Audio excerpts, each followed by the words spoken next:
Hello students, இன்னைக்கு நம்ம புதிய ஒரு டெரிவேஷன் பார்க்க போறோம். அது என்னன்னா இணைத்தட்டு மின்தேக்கியின் மின்தேக்கு திறன். அதாவது இணைத்தட்டு மின்தேக்கி ஒன்று இருக்கு, அதனுடைய மின்தேக்கு திறனை காண்பதற்கான சமன்பாடு. அதை தான் இப்ப இதுல பார்க்க போறோம். அதுக்கு முன்னால மின்தேக்கினா என்ன? மின்தேக்கி என்பது மின்னூட்டங்கள், அதாவது சார்ஜஸ், அவற்றை சேமித்து வைக்க பயன்படும் ஒரு எளிய சாதனம். இப்போ இங்க இணைத்தட்டு மின்தேக்கி அப்படின்னா என்னன்னா, அந்த மின்தேக்கியில பல வகைகள் உண்டு. அதுல ஒரு சிம்பிள் மாடல், அதாவது ஒரு எளிய வகை மின்தேக்கி தான் அது. இரு தட்டுகள் இருக்கும், அந்த ரெண்டு தட்டுகள்லையும் மின்னூட்டங்கள் வெவ்வேறா இருக்கும். அந்த இரு தட்டுகளும் ஒரு சிறிய இடைவெளியில பிரித்து வைக்கப்பட்டிருக்கும். இந்த அமைப்பு தான் மின்தேக்கி, அதாவது இணைத்தட்டு மின்தேக்கி. இந்த மின்தேக்கியினுடைய மின்தேக்கு திறனை பத்தி தான் நம்ம இன்னைக்கு பார்க்க போறோம். இப்ப ஃபர்ஸ்ட் டயக்ராம பார்ப்போம். டயக்ராம் ரொம்ப இம்பார்ட்டன்ட், ஏன்னா அதுக்கு மார்க் உண்டு.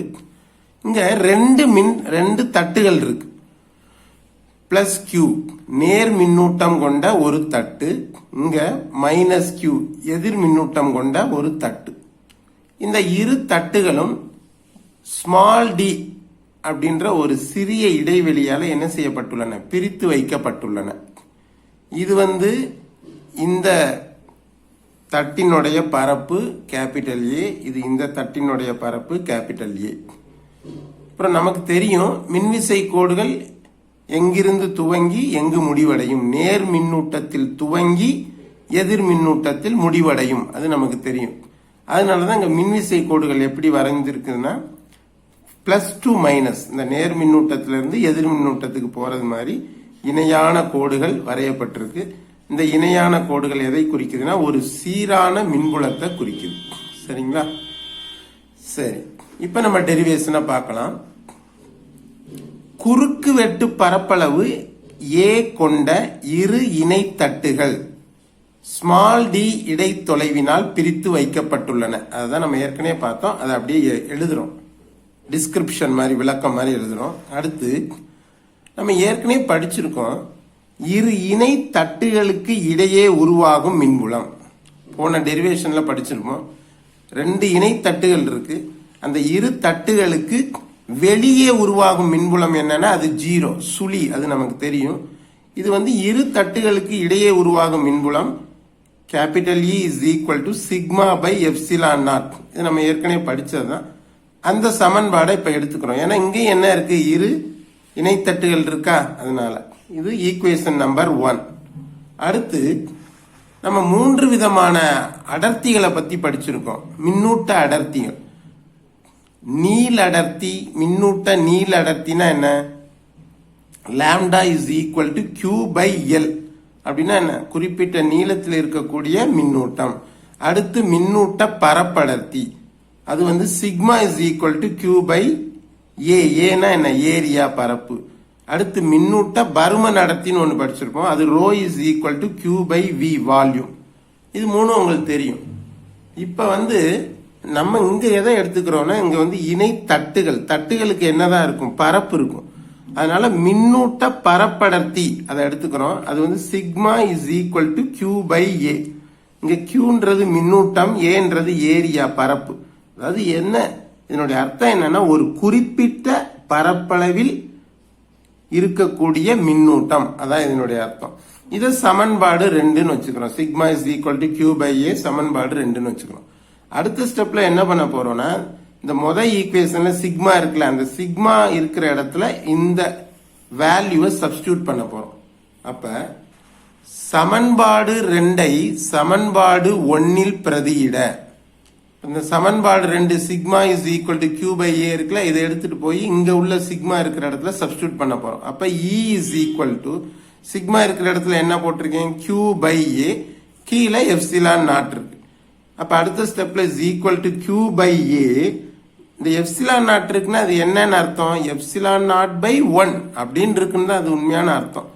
அப்ப இது இந்த பக்கம் பெருக்கல்ல போகும்போது தலைகீழியா மாறிடும். அப்ப 1 பை எப்சிலான் நாட், எப்சிலான் நாட்ன்றது இந்த பக்கம் போகும்போது 1 பை எப்சிலான் நாட் பெருக்கல் ஆகும்போது தலைகீழி ஆயிருது. அப்ப it's equal to Q into 1 Q, A into epsilon nought, A epsilon nought. ஆக எனக்கு மின்புலத்துக்கு என்ன சமன்பாடு இப்ப கிடைச்சிருக்கு? Q by A epsilon naught. இப்ப அடுத்து என்ன ஆகுதுன்னு பார்ப்போம். இப்ப அதே தான் நான் திரும்ப மறுபடியும் எழுதியிருக்கேன். அப்ப மின்புலத்துக்கான சமன்பாடு என்னன்னு கிடைச்சிருக்கு? E is equal to Q by epsilon naught. சரி, இப்ப அந்த இரு இணைத்தட்டுகளுக்கு இடையேயான மின்னழுத்த வேறுபாடு, மின்னழுத்த வேறுபாடு இருக்குமா இருக்காதா? மின்னழுத்த வேறுபாடுனா என்ன? ஒரு கடத்தி இருக்கு, அந்த கடத்தியின் இரு முனைகளில மின்னழுத்தம் சமமாக இருக்காது. சமமாக இருந்தா அங்க மின்னழுத்த வேறுபாடு இருக்காது. அதே போல இங்க இரு இணை தட்டுகள் இருக்கு. ஒரு இது நேர் மின்னூட்டம் கொண்ட தட்டு, மற்றொன்று எதிர் மின்னூட்டம் கொண்ட தட்டு. அப்ப அது இரண்டுக்கும் இடையே என்ன இருக்கும்? மின்னழுத்த வேறுபாடு இருக்கும். அந்த மின்னழுத்த வேறுபாட எந்த ஈக்குவேஷனால எழுதுறோம் அப்படின்னா, மின்புலம் இன்ட்டு அந்த மின்தட்டுகளுக்கு இடையே உள்ள சிறிய தொலைவு, அதாவது V is equal to capital E into D. இப்ப நம்ம கேபிட்டல் க்கு ஏற்கனவே நம்ம என்ன ஒரு சமன்பாடு கண்டுபிடிச்சு வச்சிருக்கோம். அதாவது E is equal to Q by A epsilon naught. அதை அப்படியே போட்டுறோம். இந்த ஸ்மால் d அப்படியே பக்கத்துல எழுதிக்கிறோம். அப்ப V, அதாவது மின்னழுத்த வேறுபாடுக்கு ஒரு ஈக்குவேஷன் கிடைச்சிருச்சு. Capital Q small d by capital A into epsilon nought. அடுத்து மின்தேக்கியின் மின்தேக்கு திறன். பொதுவா ஒரு மின்தேக்கியினுடைய மின்தேக்கு திறனை கண்டுபிடிக்கிறதுக்கு ஒரு ஃபார்முலா இருக்குது. என்னன்னா Q by V. C னா என்ன? கெப்பாசிட்டன்ஸ், அதாவது மின்தேக்கு திறன், is equal to Q by V. Q னா என்ன? சார்ஜ், மின்னூட்டம் பை மின்னழுத்த வேறுபாடு. இப்படி ஒரு ஃபார்முலா இருக்கு. C is equal to Q by V. இதுல இந்த V இருக்கிற இடத்துல நம்ம ஏற்கனவே இங்க V க்கு என்ன கண்டுபிடிச்சிருக்கோம்? ஒரு சமன்பாடு கண்டுபிடிச்சு வச்சிருக்கோம். QD by A epsilon naught. அதை எடுத்து இந்த V இருக்கிற இடத்துல சப்ஸ்டியூட் பண்றோம். அப்ப என்ன ஆகுது?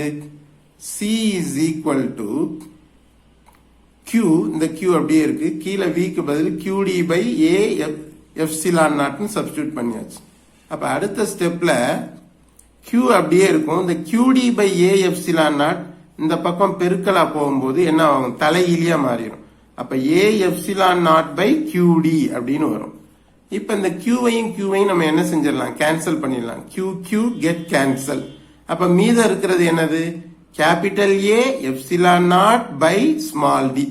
அதை நம்ம எழுதும் போது எப்படி எழுதுறோம்னா, ஃபர்ஸ்ட் இந்த எப்சிலான் நாட்டை எழுதி அதுக்கடுத்து கேபிட்டல் A எழுதி பை ஸ்மால் d எழுதுறோம். அப்ப C is equal to epsilon nought capital A by d. அதாவது ஒரு மின்தேக்கியின் மின்தேக்கு திறன் is equal to epsilon nought into A, அந்த தட்டுகளினுடைய பரப்பளவு டிவைடட் பை ஸ்மால் d. அந்த இரு தட்டுகளுக்கும் இடைப்பட்ட தொலைவு. இதுதான் என்னது?